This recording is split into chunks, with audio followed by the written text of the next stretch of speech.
Welcome to the Malfunction Radio, powered by God Access. I'm Genesis, your guide into the chaos of cybersecurity, pen testing, and red teaming. From hacking systems to exposing vulnerabilities, we're here to break things and build them back stronger. If it's not malfunctioning, we're not doing it right. Now, over to your hosts, Adam and Eve, for today's breakdown.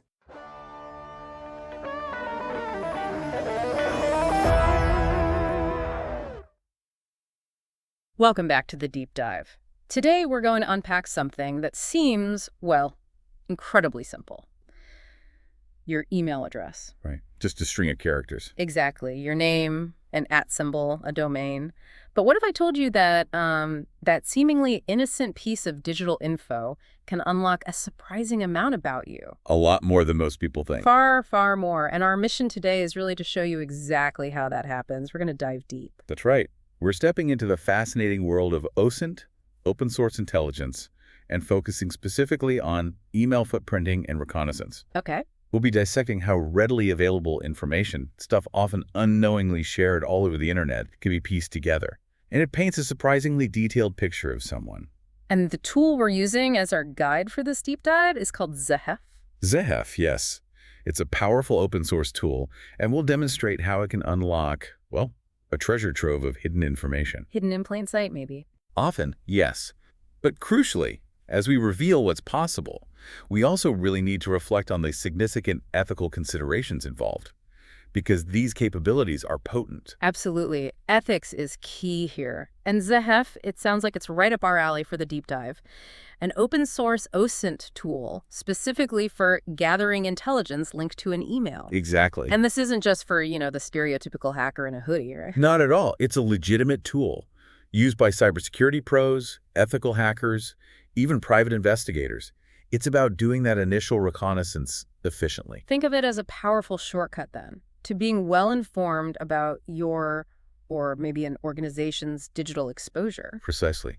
Yeah. It automates a lot of that initial legwork, and it often reveals surprising facts, things that might take days to dig up manually. It just streamlines the whole process. Okay. It helps collect those disparate pieces of public info, giving you a consolidated view that would otherwise be, frankly, incredibly tedious to compile. Right. Trying to connect the dots manually across dozens of websites. Yeah, it's about revealing patterns and connections that are hard to spot when the data is just scattered everywhere. Okay, so let's jump straight in. What does Zehef actually do? What are its core capabilities when you point it at an email? What kind of digital fingerprints is it searching for? So at its heart, Zehef gives you two critical insights. First, has your digital identity, specifically that email, already been compromised? Okay, compromised how? It checks if the email, and sometimes even a password associated with it, has shown up in public data breaches or in pastes, those public text dumps on sites like Pastabin. Right, where leaked data often ends up. Exactly. Or in various leaked credential dumps that float around. So it's basically an immediate vulnerability assessment. Has your digital key already been copied? So it's a quick check on whether your security has already been breached somewhere. That's huge. What's the second main thing it looks for? The second core capability is detecting account presence. Does an account using that email exist on a whole range of popular online platforms? How does it do that without, trying to log in? Good question. It's not trying to brute force anything. It analyzes login behaviors. Basically, it leverages publicly observable responses from these services. So like when you type an email into a password reset form and it says email sent or account not found. Precisely that. It's asking, does an account exist here? And the service's response confirms or denies it. And Zehef checks a lot of services. Like which ones? Well, Adobe, Spotify, X, formerly Twitter, Gravatar, Instagram, Chess.com, Deezer, Duolingo, GitHub, PixArt, even Pornhub and Strava. Wow, that's quite a diverse list. Professional tools, social media, gaming, languages, adult sites, fitness. It covers a wide spectrum of online activity, yeah. Yeah. And some versions even dig into Pastabin more deeply, or look for leaks on certain parts of the dark web. Okay, that's comprehensive. And how does it present this information? Is it just a wall of text or? No, it's actually designed for quick assessment. It gives you color-coded results right in the terminal. Color-coded, how does that work? Green usually means found, like an account was detected or a leak was identified. Red means not found or no presence. Ah, okay. So green good or bad, depending on context, I guess. Red means clear. Makes it easy to read at a glance. Exactly. And for people doing bigger OSINT jobs or security assessments, it's also scriptable. You can automate it, build it into larger workflows. We can talk more about that later, actually. Yeah, definitely want to circle back to automation. But first, for listeners curious about getting started with a tool like this, how easy is it? Briefly, what's involved? Well, assuming some basic comfort with the command line, it's pretty straightforward. You clone a Git repository, basically download the code from somewhere like GitHub. Okay, download the code, then what? Then you install its dependencies. Zehef is written in Python, so it needs certain Python libraries to work. You'll need Python 3.2 or newer. And it is a command line tool, right? No fancy buttons. Correct. You interact by typing commands in your terminal. It's direct, powerful, favored by people who want that control and scriptability. Got it. So let's say you've got it set up. You point Zehef at an email. Let's do a hypothetical, a generic test email. What happens? What did we find? Okay, so in our test run, with a common generic sort of email, Zehef gets to work. First section, leak search. Right. Checking those breaches and pastes. Exactly. And it queries various sources. One prominent one it uses is Hudson Rock. Hudson Rock. They're an Israeli cybercrime intel firm, right? Specializing in infostealer malware. That's the one. Info stealers grab sensitive info credentials, browser data, crypto wallets from compromised machines. Hudson Rock aggregates tons of that stolen data. So what did Hudson Rock via Zehef say about our test email? Was it clean? Far from it, actually. Zehef reported this test email was compromised, and, more significantly, it showed a redacted password associated with it. Whoa. Not just email seen in breach, but here's part of the password. Precisely. It indicates the actual password linked to that account was leaked and is in a known credential dump. That's a major red flag. Okay, that's definitely concerning. So practically speaking, what does finding a redacted password mean in, say, a real cybersecurity job, like a penetration test? Now this is where it gets really interesting and useful. In a pen test, where you're hired to find vulnerabilities, finding an email compromised with a redacted password, that's gold. Gold? Why? Because your very next step is to take that email to specialized data breach services like Dehashed. These services index billions of leaked credentials, often including the full unredacted passwords from past breaches. So you might be able to find the complete password. There's a good chance, yes. And if you get that full password, that could be your initial foothold into the target organization. How so? You could potentially use those credentials, the email, and the now unredacted password to log into an internal system, a company app, a cloud service, maybe even their VPN. Wow.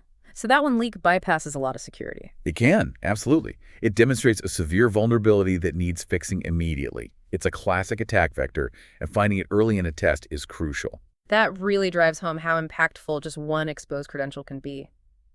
Okay, what about the other part of the Zehef scan on the test email? The account search. Right, the account search. That was also pretty revealing for our test email.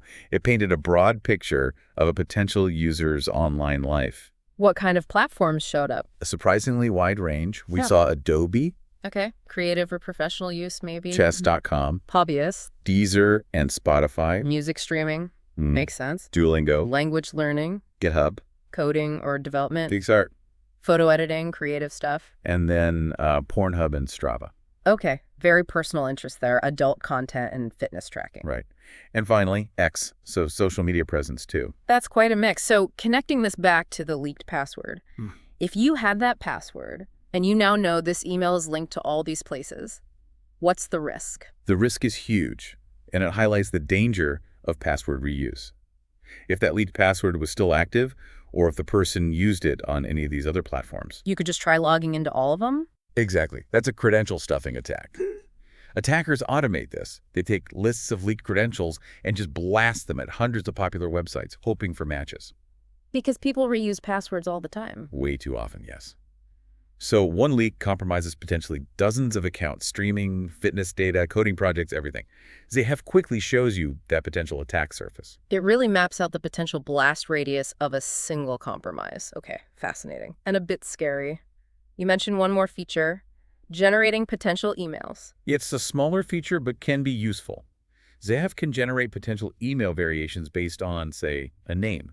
If you know John Doe works at example.com, it can generate John.do and jdo.john.d, etc. at that domain. How is that helpful? Well, in some cases, you might only have a name, not the exact email. This helps guess common formats used within an organization. or if you're casting a wide net trying to find someone's email at a company.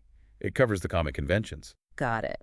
So we've seen Zehef with a test email, already quite revealing about potential exposures. But what happens when we use it on, real people? Even public figures. This is where it gets really thought-provoking, right? Indeed. Applying these capabilities to real-world examples, even with publicly available emails, really highlights how much information can be aggregated, sometimes with surprising results, or lack thereof. Let's start with a high-profile case study then. Deepinder Goyal, CEO of Zomato, the big Indian food delivery platform, he actually posted his email publicly, right? Looking for AI talent. He did, which made it a perfect, ethically sound starting point for us, since he shared it openly for recruitment.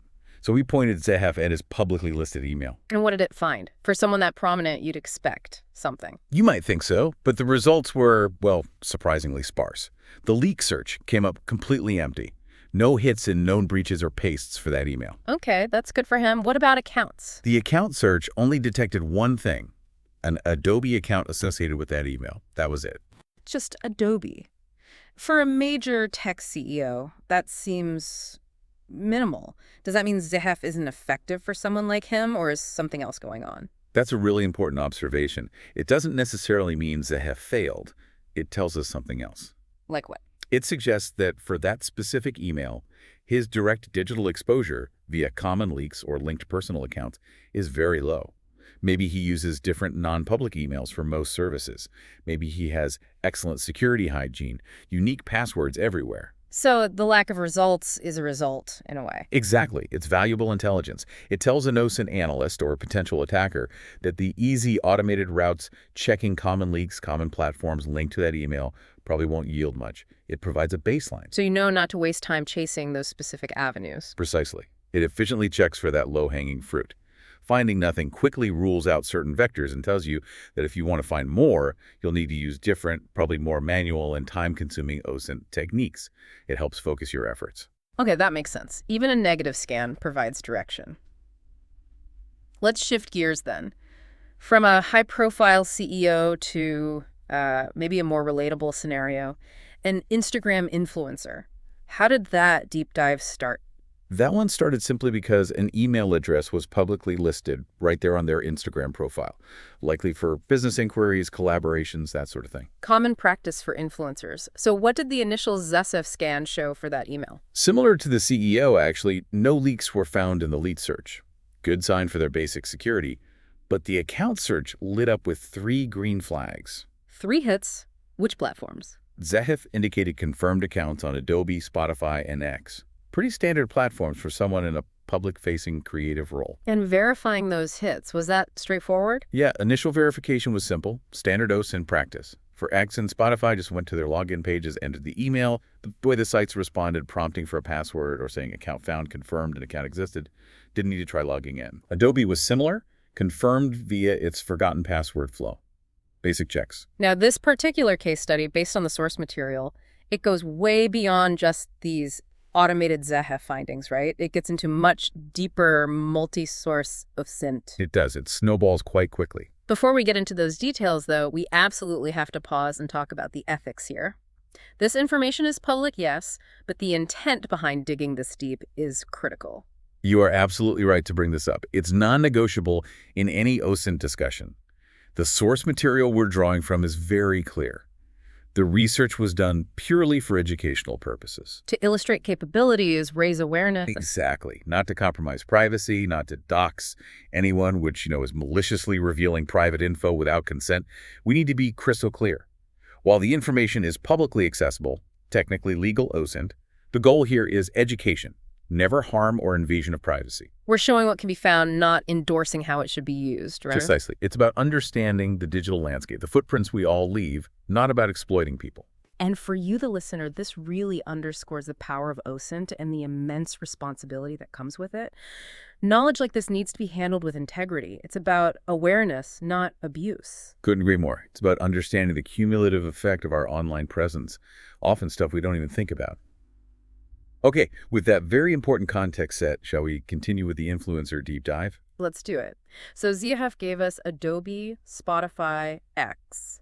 You said the X profile was a key pivot point. How did that connection happen, and what did it unlock? The X profile was crucial. Even without a full name displayed right away, the profile picture looks similar to the Instagram profile, and importantly, the username on X was identical to the Instagram handle. Username consistency across platforms. Very common for personal branding. Very common. That strong suspicion allowed the researcher to treat the X profile as a reliable link and start digging deeper there. What kind of revealing details came from the X profile itself? Several key things. The account creation date, July 2021. The bio mentions 17, presumably her age then. Cross-referencing that with her Instagram bio, which said 20, helped confirm it was the same person and track her likely age progression. Clever cross-referencing. What else? Looking through her posts, there were mentions of IMUN International Model United Nations. Oh, yeah, the student UN simulations debating global issues. Exactly. So that suggested an interest in global affairs, maybe public speaking, leadership skills during her school years. It starts building a picture beyond just influencer. That's already quite a bit more texture from just an email and a linked X profile. What about career and education? Did the trail lead there too? It did.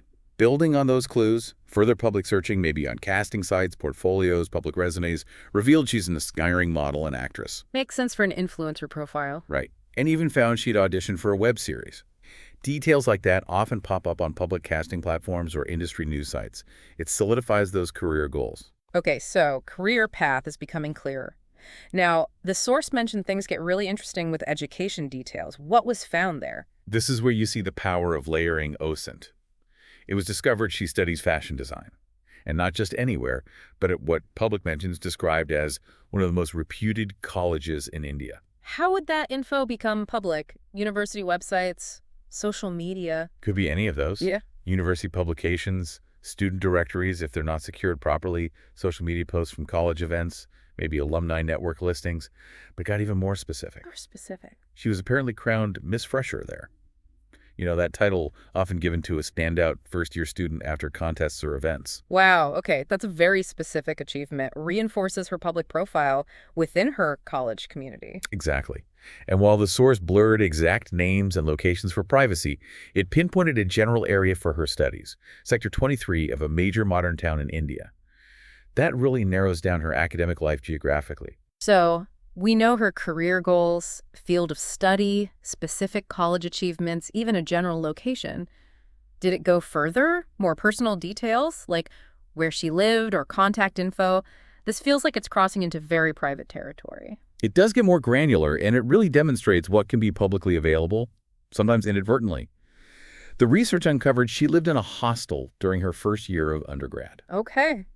Incredibly, a hostel document was found online that listed her father's name. Her father's name from a hostile document. How on earth does that end up public? It sounds unlikely, but sometimes poorly secured university portals, student lists published for admin reasons, shared PDFs that get indexed by search engines.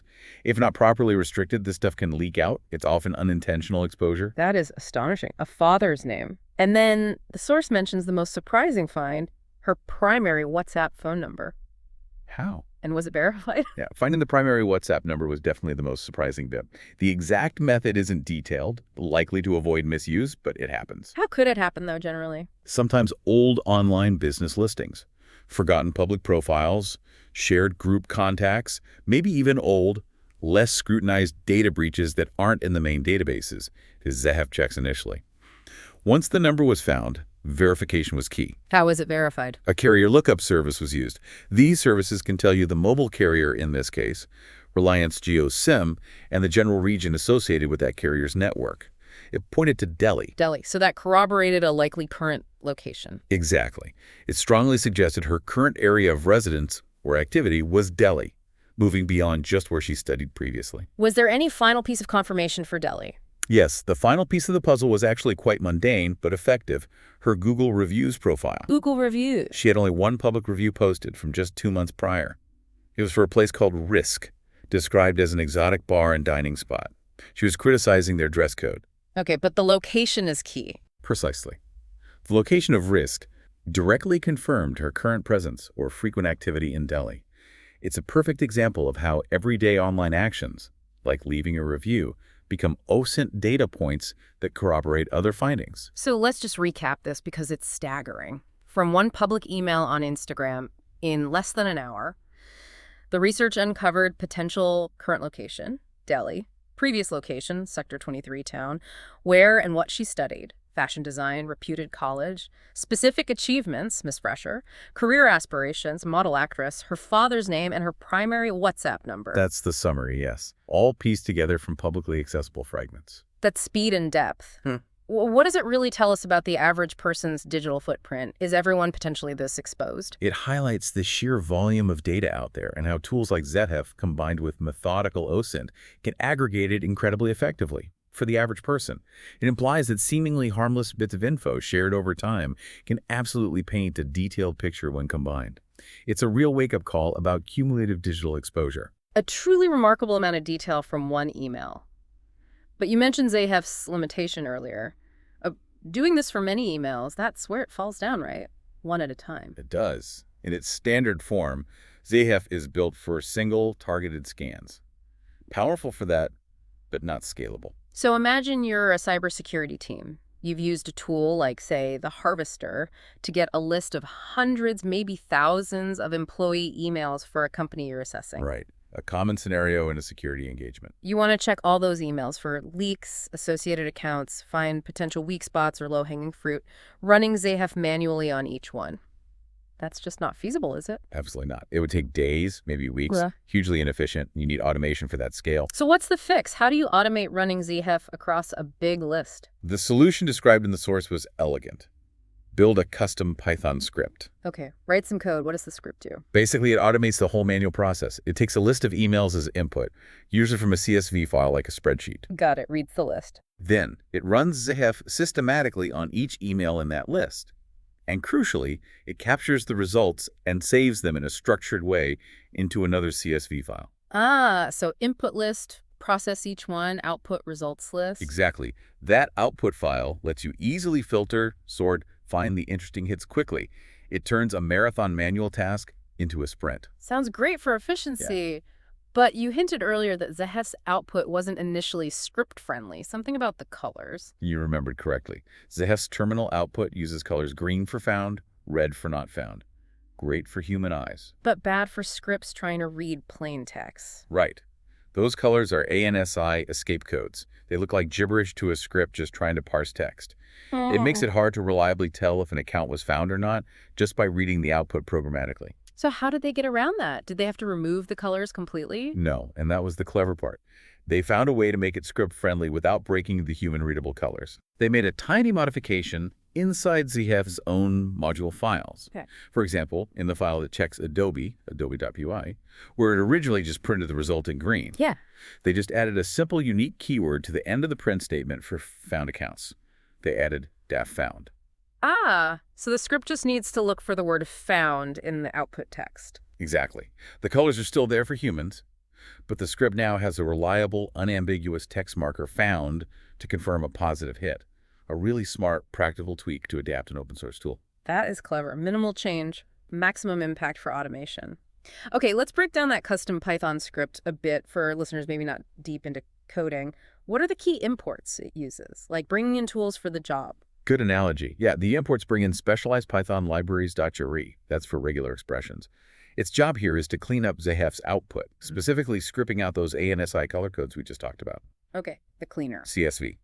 Essential for reading the input email list from one CSV file and writing the results neatly into the output CSV file. Subprocess. This is the engine. It lets the Python script actually run the Zehef program for each email. The runner. Thread pool executor.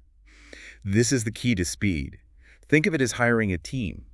Instead of checking emails one by one, this lets the script process many emails at the same time using multi-threading.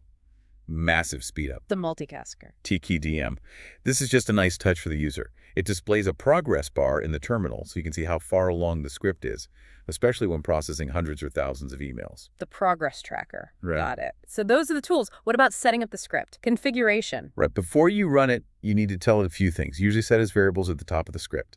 Where the Zehef tool itself is located on your computer, Zhef script path. Makes sense. Which Python version to use, Python executable, the name of your input file with the emails, IMP02 CSV. Okay. The name you want for the output file with the results, IDFT CSV. Yeah. And importantly, max threads. This tells the thread pool executor how many emails to process simultaneously. More threads usually means faster, up to your system's limits. Right. Balancing speed with system resources. So tools imported, configuration set. How does the core part, the Reconnaissance tool function, actually process one email using that found trick? Okay, so the Reconnaissance tool function gets called for each email. First, it uses subprocess to run Zehef on that email and captures all the text output. Captures the raw output. Then it immediately uses Rec, the cleaner, to strip out all the color codes, leaving just plain text. Clean text ready for parsing. Yep. Then it parses that clean text, it looks for the leak search section, checks if anything was found, and records that. Notes no leaks found if it's clear. Okay, handles leaks first. Then it moves to the account search section. This is where it looks specifically for lines containing our keyword, found. The magic keyword. Right. If it finds found, it extracts the platform name, like Adobe, Spotify, from that line and adds it to a list for that email. Builds a list of found accounts. Exactly. Finally, it bundles up everything for that email. The email itself, leak status, leak details, if any, the count of accounts found, and the list of platforms found, and returns that neat package of data. And how does the main function manage this whole process for potentially thousands of emails using that multi-threading thing? The main function is the orchestrator. It reads all the emails from the input CSV. Then, it uses the thread pool executor to hand off each email to a separate instance of the OSINT tool function, running many of them concurrently. Kicking off lots of scans at once. Precisely. While that's happening, TQDM shows the progress bar. As each OSINT tool finishes and returns its data package, the main function collects them all. Gathers all the results. And once all emails are processed, it takes that entire collection of results and uses the CSV module to write everything neatly into the OSINT results.csv file, with clear headers like target email, leak status, account count, etc. So you end up with a spreadsheet summarizing everything. That's a huge efficiency gain. Was there an example of how this was used and how much faster it was? Yeah, the source mentions testing it with a large list, hypothetically framed as newsletter subscribers. And again, huge disclaimer. Doing this on actual subscriber lists without consent is unethical and likely illegal. It was purely an illustrative example for batch processing. Understood. For illustration only, what did the output look like? The OSINT results.csv gave a clear, structured overview email, leak status, accounts found, platforms for hundreds of targets, all in one place, ready for analysis. So bottom line for OSINT analysts or cybersecurity teams, what does this automation capability really mean? It means transforming reconnaissance. What took days of manual clicking and checking can be done in minutes. It allows for rapid assessment of exposure across an entire organization's email footprint, quickly identifying potential risks or targets needing closer attention. It automates the grunt work, freeing up humans for the more complex analysis and strategy. It makes large-scale OSINT practical. Incredible. We've really journeyed from the potential hidden in a single email through a deep dive case study and now into automating this intelligence gathering at scale. It brings us back, though, to that crucial point about responsibility. Absolutely. This whole exploration, Zehef's power, the influencer case study, the automation script, it all profoundly demonstrates just how potent OSINT is. It's a serious capability. So let's recap. Today, we dove into Zehef, saw how one email can be a key to unlocking surprising amounts of public data. We looked at test cases, a high-profile CEO where few automated hits were still informative, and that detailed influencer investigation revealing career, education, location, even phone numbers incredibly quickly by layering techniques. All started from that single public email. Right. And then we saw how to supercharge this with custom automation, making large-scale reconnaissance feasible. But, as we've stressed repeatedly, with this kind of power comes significant responsibility. OSINT skills must be used ethically. The goal has to be using public information to inform, protect, understand, never to harm or invade privacy. Exactly. It's about understanding the digital world, managing risk, not exploiting individuals. Integrity is absolutely paramount here. So for you, the listener, we'll leave you with this thought to mull over. Given everything we've discussed, how much can be found from just your email, or your social media handle, or that online review you left? Take a moment to consider your own digital footprint. What story might those public pieces tell if someone started connecting the dots? How can this knowledge empower you? Maybe to manage your online presence more carefully, understand privacy settings better, or just navigate our incredibly interconnected digital world with more awareness. Keep exploring, stay curious, learn what's possible, but always, always act with integrity. Thank you for tuning into the Malfunction Radio powered by God Access. That was a great breakdown from Adam and Eve. It's been a pleasure guiding you through today's deep dive into the world of cybersecurity and red teaming. Remember, if it's not malfunctioning, we're not doing it right. Stay curious, stay secure, and we'll catch you in the next episode. Bye!